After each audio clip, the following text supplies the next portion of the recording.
musungithuma uphuthu ngiyodla ekhaya. Nsizwa musungithuma uphuthu ngiyodla ekhaya. Nsizwa musungithuma uphuthu ngiyodla ekhaya. Msunu o-Ladies House, msunu yoqhawe lami abanganazi izinto zokujabula, abajabulela nanokuthi umuntu ufile.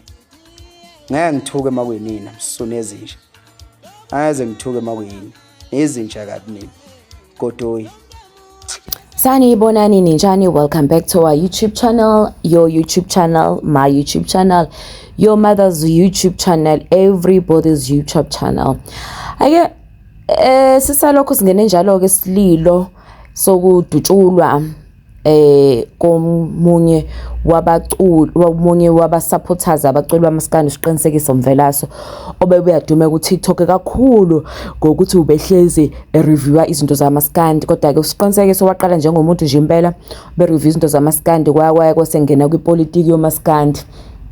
Ngaphoyisa sekuqinisekisile ukuthi cha lensizwa lebe isincane impela ibineminyaka ewu27 ishonile ngempela and elwa ke noma ngabe umbani onolwazi ukuthi aye emaphoyiseni ayosho ukuthi mhlambe kwenzakaleni. Ziningi ke inkulumo ku social media ngoba lo ube umlandeli kaMthandeni Gcokamelisha and njengamanje bekunengxushungxushe ezikhona bathweni bona abalandeli bakakhuzana nabalandeli bakaMthandeni esazi ukuthi izihlezi zikhona ke uyesiyadutshulwa ke uSiqinisekiso Mvelasi nje isanda kukhuluma exabana impela nobaba uMsweli phinde waxabana naye uKhuzani ekhuluma ngeemoto zakhe. Abalandeli ke badivide phakathi, banye baya celebrate abathi hayi impela ayihambi nje, banye bayakhala ngapha bathi cha saze saphela kwenze njani. Sekuyanxuswa ke ngitho nabo abantu bamaZulu impela ke abantu abathanda umculo wamaskandi ukuthi engathi bebengawuthanda nje bayeke ukuthuka abaculi, bayeke futhi ukuthuka abantu bangayenzi lento bepersonally ngoba sizokhumbula ukuthi akuyena umlandeli oqala lo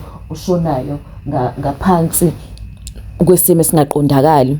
Khona nje ngonyaka odlule ke kwashona omunye bekuthi uDubula naye futhi obesolwa ngakho ukukhuluma kakhulu einkundleni zokuxhumana zaka TikTok, kanti ngalo wanyaka bekushona omunye futhi uZuma naye umfana obesemncane obenako ukuthi asikhulume kakhulu lapha ku TikTok. Baxiswa kaMaZulu ukuthi ayi maZulu engathi beningawusebenza uTikTok ngendlela eright mhlambe nje especially abantu besilisa mhlambe nifana nabanye abantu abamanye ama province ukuthi ningene lapha ya nizoshaya isipani nenze imisebenzi mhlambe niziculela ongcono noma nisenze amahlaya noma nidlala ama game ngoba lento le yoqhawe lami impela ngazi ukuthi echitha ke isidumbu noma echitha igazi. Kuyacelwa ukuthi ke obazi ke ukuthi mhlambe ongazi ukuthi ngempela abe nesiqinisekiso asho ukuthi hayi mina ngimbonile umuntu obulala uSiqinisekiso kama kanjani avele emaphoyiseni.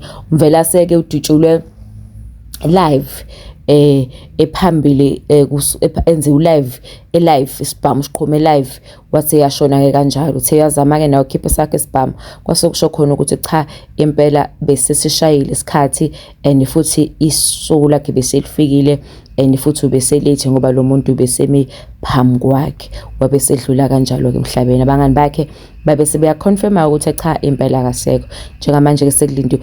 Yize kunjalo ngoba khona basathi hayi ngeke bayasola ukuthi ngathi ubalekisiwe ngoba kanjani isibhamu siqhume ekuthayela asazi iqiniso kodwa ke kuthiwe kusukela manje kuzokwenzeka lamalungiselelo akhe omngcwabo. Usiqinisekiso wakamaphumulo behlala khona eGoli keba futhi engasebenzi eyiphilisa khona ke lento ngokuthi athuka abaculi athuka abalandeli kube kanjalo. Uyaziwa futhi ukuthi waxabana noAli Mgube wamthuka uAli Nkosi yami wazozokhala ku TikTok washo ukuthi mfana wami cela ungazodlalelwa ngazofaka inhlabathi edleni engidlayo. Baningi ke abashilo ukuthi ke ayi uSiqinisekiso ubeke wakhuzwa kodwa ke kwenzeka lokho nje ubeseke wathi ukukhuzwa there and there kodwa kwakona phela ukuthi akalalelanga okanye isikhathi besesifikile yikho ke sekwenzakala kanjena ke.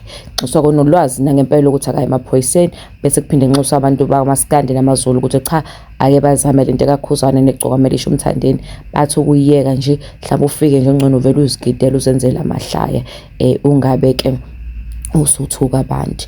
Usiqinisekiso ke ubeqhama kwamaphumulo nesingakaze sizweke ke ilunga lomndeni wakhe likhuluma kepha kwamanje sesizwile abantu bangomakhelwane beconfirm ukuthi cha ubehlala eNiger eJardini ubehlele ekhathi kufika umuntu ke emhlomthengisa uphuthu. Please make sure you subscribe and you follow for more.